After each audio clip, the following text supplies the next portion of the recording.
Hello my dear students, आज का ये वीडियो एमए इंग्लिश के स्टूडेंट्स के लिए one of the most important video है। सो गाइस, MEG1 की जो हमारी वीडियो सीरीज़ थी उसके अंदर हमने देखा कि हमारी वीडियो सीरीज़ से एग्ज़ाम में कुछ कॉमन क्वेश्चंस आ गए और उन क्वेश्चंस की वजह से स्टूडेंट्स की काफ़ी ज़्यादा हेल्प हुई। तो सिमिलरली उसी तरीके से हम MEG2 के भी कुछ ऐसे क्वेश्चंस को डिस्कस करेंगे जो कि प्रीवियस ईयर में काफ़ी बार पूछे जा चुके हैं और एग्ज़ाम के लिए एक्सपेक्टेड क्वेश्चन है। सारे क्वेश्चंस के आंसर्स को अपनी वीडियोस में मैं एकदम इजी लैंग्वेज में बताती हूँ ताकि हर एक स्टूडेंट को वो अच्छे से समझ में आ सके। यहाँ पे मेरा ओवरऑल गोल है कि सारे मटेरियल को आप तक पहुँचाना। तो उसी वजह से मैं एक चीज़ आपको और बताना चाहती हूँ कि MEG02 जो भी आपका गेस्ट पेपर है, उसके जो नोट्स हैं, वो सारे आप हमारे व्हाट्सएप से परचेज कर सकते हैं। तो डिस्क्रिप्शन में आपको एक नंबर मिलेगा, आप उस नंबर को अपने फ़ोन में सेव करके स्कॉलरली माइंड्स चैनल्स को मैसेज कर सकते हो। मेरे जो टीम मेंबर्स हैं वो आपको रिप्लाई करेंगे। आप MEG2 का गेस्ट पेपर खरीदो, उसके नोट्स को खरीदो, उसके प्रिंट निकलवाओ और आराम से उसकी तैयारी करो। ठीक है, नोट्स एंड जो गेस्ट पेपर का प्राइस है काफ़ी ज़्यादा नॉमिनल है। एंड एक चीज़ और ये कि MEG02 YouTube classes free PDF जो लिंक है, यूट्यूब पे जो भी पढ़ाऊँगी, ठीक है, उसका फ्री PDF दूंगी। MEG1 में भी मैंने दिया था, MEG2 में भी दूंगी। तो आप लोगों को क्या करना है कि जो चैनल आपको ये वाला सब्सक्राइब कर लो, दूसरा व्हाट्सएप चैनल को ज्वाइन कर लो। तो व्हाट्सएप चैनल पे जैसे ही PDF अपलोड होगा आज शाम तक, तो लिंक भेज दूंगी मैं उसके अंदर। ठीक है, तो वहाँ से आप उस लिंक से हमारी वेबसाइट पे जाओगे और वेबसाइट में वहाँ पे आपको PDF मिल जाएंगे MEG2 के। अभी MEG2 की क्लास 1 हो चुकी है, अभी क्लास 2 हम यहाँ पे स्टार्ट करेंगे। अब जो भी इंपॉर्टेंट था मैंने आपको बता दिया है। तो सबसे पहला जो आपका क्वेश्चन है वो आपका ऑल केमिस्ट से है। ऑल केमिस्ट जो है एक प्ले है, ये प्ले कैसे एक तरीके की क्लासिकल ट्रेजेडी है, इसके बारे में आपको बताना है। ब्लॉक 3 की यूनिट नंबर 3 में आपको इसका आंसर मिल जाएगा और यहाँ पे आंसर आपको एक शॉर्ट और समराइज्ड वे में मैं आपको बताऊंगी। सो जो ये हमारा ऑल केमिस्ट प्ले है ये लंदन में टेक प्लेस करता है। उस टाइम पे जब कई सारे लोगों ने शहर को छोड़ दिया था, उस टाइम पे प्लेग की वजह से एक मैन था जिसका नाम है लवविट, वो अपने घर को छोड़ देता है और कंट्री साइड चला जाता है। While he is away his servant Face uses the house to run scam with 2 partners. तो यहाँ पे एक पर्सन है फेस एंड उसके 2 पार्टनर्स हैं सटल एंड डॉल कॉमन। वो लोग मिल के एक मतलब स्कैम करते हैं लोगों के साथ। डॉल कॉमन एक विमेन है जो डिफरेंट कैरेक्टर प्ले करती है, सटल एक फेक ऑल केमिस्ट बन जाएगा। Together they trick people who are greedy and foolish. तो देखो दुनिया में हमेशा जो ग्रीडी लोग होते हैं ना वो स्कैम का शिकार हो जाते हैं। तो हम देखते हैं कि जब भी लोग फुलिश होते हैं, ग्रीडी होते हैं, तो फंस जाते हैं कभी कभी। तो वो लोग ग्रीडी लोगों को प्रॉमिस करते थे कि वो उनकी चीज़ों को मैजिकल पावर से गोल्ड में कन्वर्ट कर देंगे या कुछ बिजनेस में सक्सेस हो जाएगा। कुछ लोग जिन्हें उन्होंने फूल बनाया था उसमें है Dapper. Dapper wants a magical spirit to help him win money. तो डैपर को चाहिए था कि कोई एक मैजिकल स्पिरिट आ जाएगी जिसकी वजह से वो पैसे को जीत जाएगा। ड्रगर एक शॉपकीपर है जिसे गुड लक चाहिए था। सर एपिक्योर और मैमोन जो कि गोल्ड एंड प्लेजर चाहते थे। टू प्यूरिटेंस जो गोल्ड चाहते थे। The 3 tricksters make money and gift from all these people. तो यहाँ से वो इन लोगों से काफ़ी सारा पैसा बनाते हैं, pretending they can make gold using alchemy. Alchemy is a kind of fake science but soon things start to go wrong.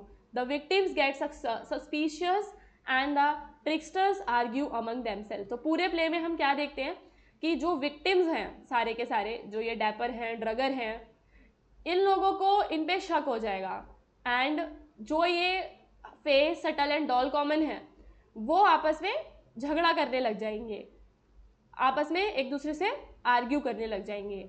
और एंड में जो लवविट है वो वापस आ जाएगा, जिसका घर था अ मैन नेम लवविट, वो वापस आ जाएगा।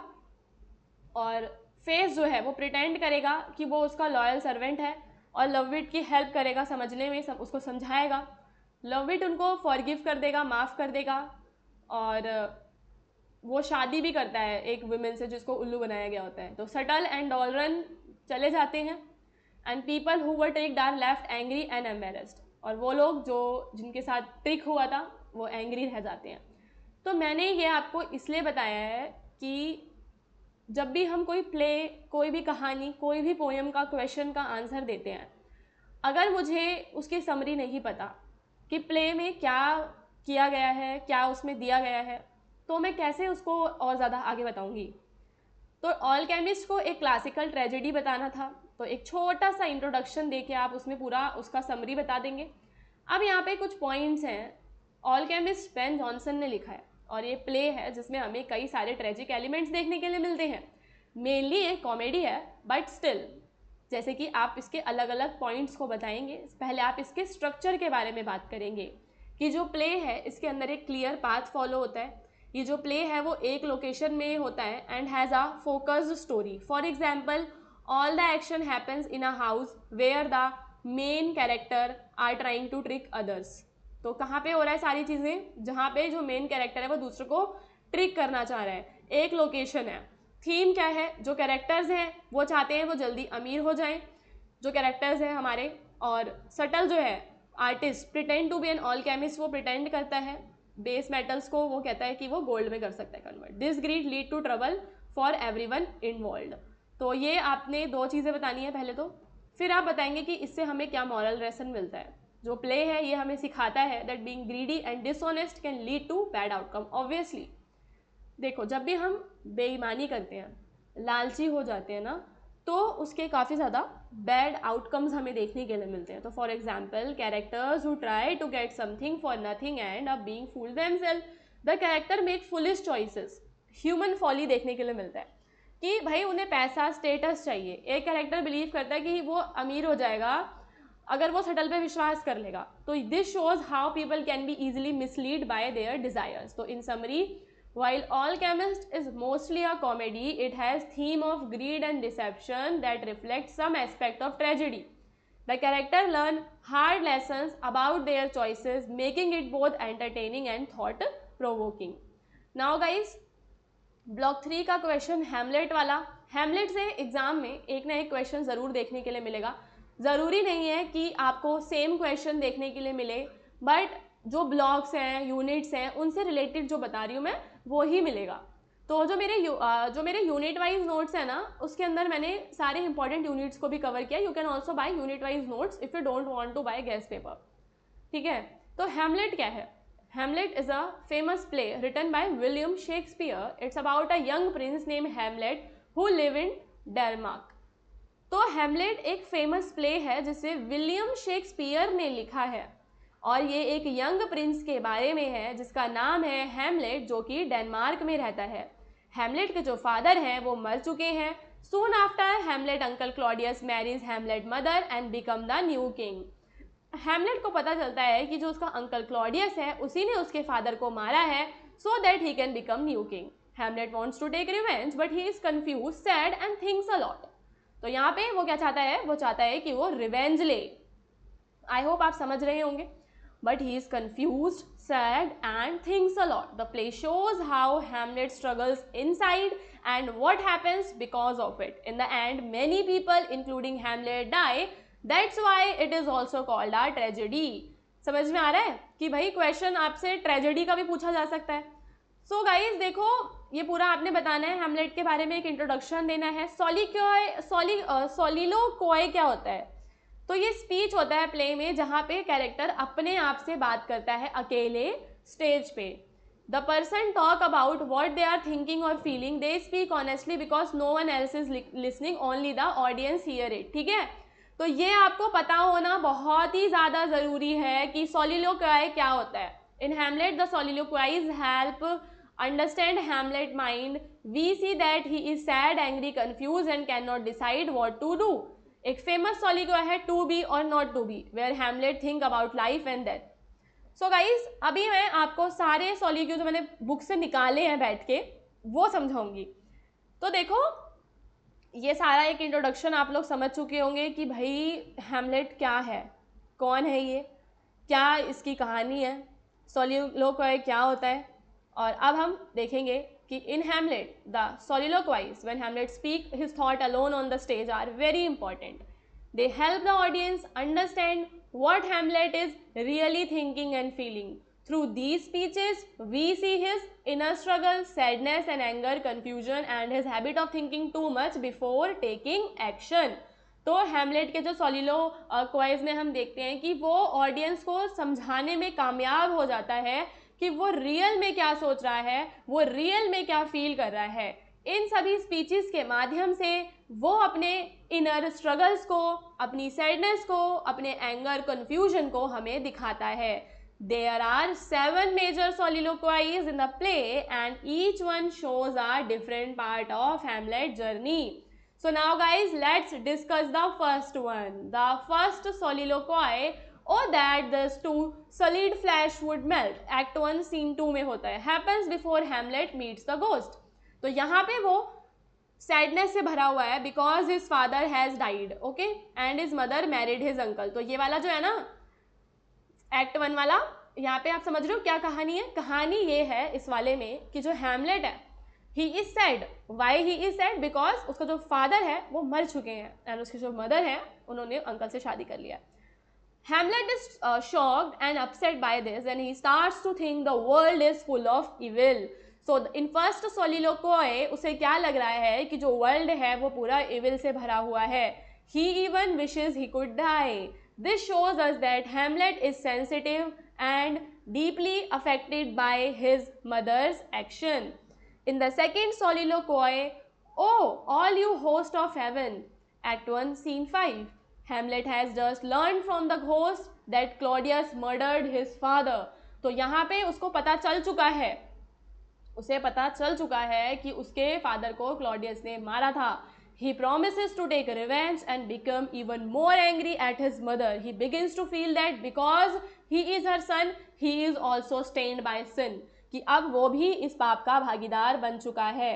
The third soliloquy, oh, what a rogue and pleasant slave am I, Act 2, Scene 2, shows Hamlet blaming himself for not acting quickly. तो यहाँ पे जो Hamlet है वो खुद को क्या कर रहा है, ब्लेम कर रहा है. He is upset that he is not yet taken revenge. उसे लग रहा है कि उसको जब भी रिवेंज ले लेना चाहिए था. ठीक है, peasant slave am I कह रहा है वो खुद को. He compared himself to an actor who can show deep emotions or fake stories, while he who has a real reason to act does nothing. This soliloquy shows Hamlet's self-doubt and frustration. तो third one में हमें उसका self doubt और उसका frustration देखने के लिए मिल रहा है. In the fourth most famous one, to be or not to be, is the most famous one. In it, Hamlet thinks deeply about life and death. He wonders if it is better to live and suffer or to end his life and face the unknown after death. तो यहाँ पे वो सोच रहा है कि क्या मरना बेटर होगा. He is scared of what might come after death. अब उसको डर लग रहा है भाई कि मरने के बाद पता नहीं क्या आ जाएगा. And that fear stops him from taking any action. This soliloquy shows how Hamlet thinking and sadness stop him from making decisions. In the fifth soliloquy, now the very witching time of night, Hamlet becomes more determined. Now he is ready to confront his mother about her sins. अब वो जाएगा और अपनी माँ से जाके उसके पापों के बारे में बोलेगा. But he also says he wants to stay calm and not hurt her. This shows that even when he is angry, he is styled to act with the reason. And in the sixth, not might I do it, Pat, shows Hamlet with a chance to kill Claudius while he is praying. But Hamlet does not do it. ठीक है, Hamlet के पास chance होता है कि वो Claudius को मार दे जब क्लॉडियस प्रेयर कर रहा है, बट वो ऐसा नहीं करता because he thinks killing him during prayer might send him to heaven. तो वो नहीं चाहता कि भाई जो क्लॉडियस है वो हेवन में चला जाए अगर वो उसको प्रेयर करते टाइम पे मार देगा. तो again he delays action because of too much thinking. And the seventh and the last, how all occasions do inform against me, shows Hamlet feeling ashamed. He sees that even ordinary people like soldier take action for less important reason. कि भाई छोटे छोटे regions पे लड़ाइयाँ हो जाती हैं, लोग एक दूसरे को मार देते हैं, बट यहाँ पे उसकी सीरियस ड्यूटी के लिए वो इतना वेट कर रहा है, इतना डिले कर रहा है, उसको केवल रिवेंज पे फोकस करना चाहिए. All these soliloquy shows that Hamlet is a deep thinker, a person full of emotions and someone who want to do the right thing, but they also show his biggest weakness. He thinks so much that he delays acting, but wants to be calm and reasonable, but this stops him from making quick decision. He often talk about his mother behavior. तो overall ये सारे जो सॉलिक्वाइज हैं ये हमें दिखाते हैं कि हैमलेट एक डीप थिंकर है, एक पर्सन है जिसमें इमोशंस हैं, वो राइट चीज़ें करना चाहता है, पर उसकी बड़ी वीकनेस ये है कि वो एक्शन लेट लेता है. तो in the end the soliloquies shows Hamlet in struggle, his sadness and his moral worries. ये सब हमें अंडरस्टैंड कराते हैं कि वो रिवेंज को इतना डिले क्यों करता है. Without these soliloquies, we would not understand Hamlet's true nature or the reason behind his action. So I hope आपको MEG02 की क्लास 2 अच्छे से समझ में आई होगी. क्लास 1 को ज़रूर देखना, लिंक मिल जाएगा डिस्क्रिप्शन में, और क्लास 3 के लिए वेट करो. इस वीडियो को जितने लाइक्स मिलेंगे उतनी जल्दी क्लास आएगी. Okay guys.